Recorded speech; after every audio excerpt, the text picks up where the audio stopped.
Do y'all know about the serial killer Wayne Williams, who was convicted and given a life sentence for killing 2 people, I believe, just 2. But don't quote me on it. But this was in Atlanta. I can't remember what year this was. Maybe like in the 80s, 90s.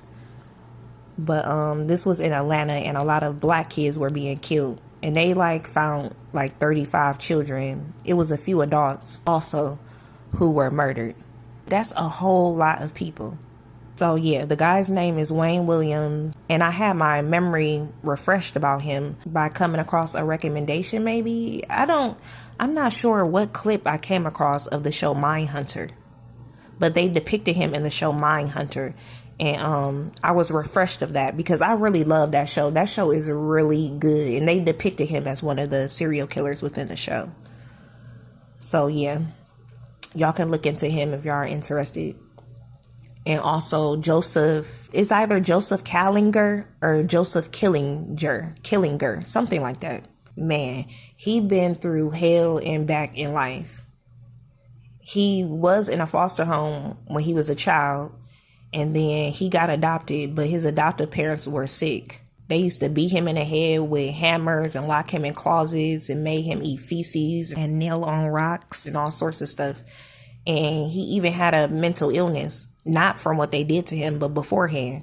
I know it may sound strange, but after all he been through within his childhood, I honestly wish he in heaven. He been dead a while now, but I mean, it's very sad that he endured all that trauma and he allowed that to affect him to where he wanted to hurt other people. You know, it's sad that he hurt and killed other people, but look at what he been through. Low vibrations are equivalent to low vibrations. It is highly unlikely for somebody to go through that much evil, for that type of evil that his adoptive parents placed on him. Who knows what he was going through in the foster home as well, and how he felt, how hurt he was, by being a foster kid, amongst all those other things he endured. It's highly unlikely someone like him who experienced all those sick and low energetic things is just going to be a sane person who is not going to hurt anyone. That's not reality.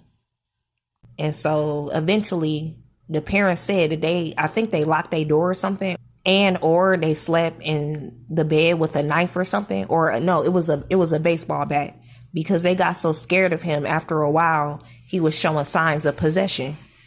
And I forgot to mention that Joseph started showing signs of possession after his adoptive dad kicked him so hard in the balls, he got a hernia. So one day he was moving his body on the floor within their home like a snake and just showing signs of, demonic possession. And so later on in life, the man had kids and everything, and he started to commit murders with one of his sons. But honestly, my heart goes out to him, because imagine living a life like that. And he also was made to be their slave.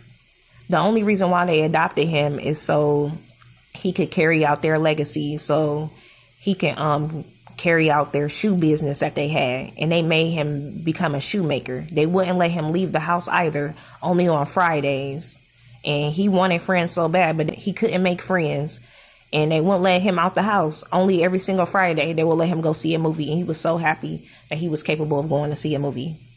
But if y'all haven't heard of them, it's Wayne Williams and Joseph Kallinger, something like that. Look them up. Very interesting stories.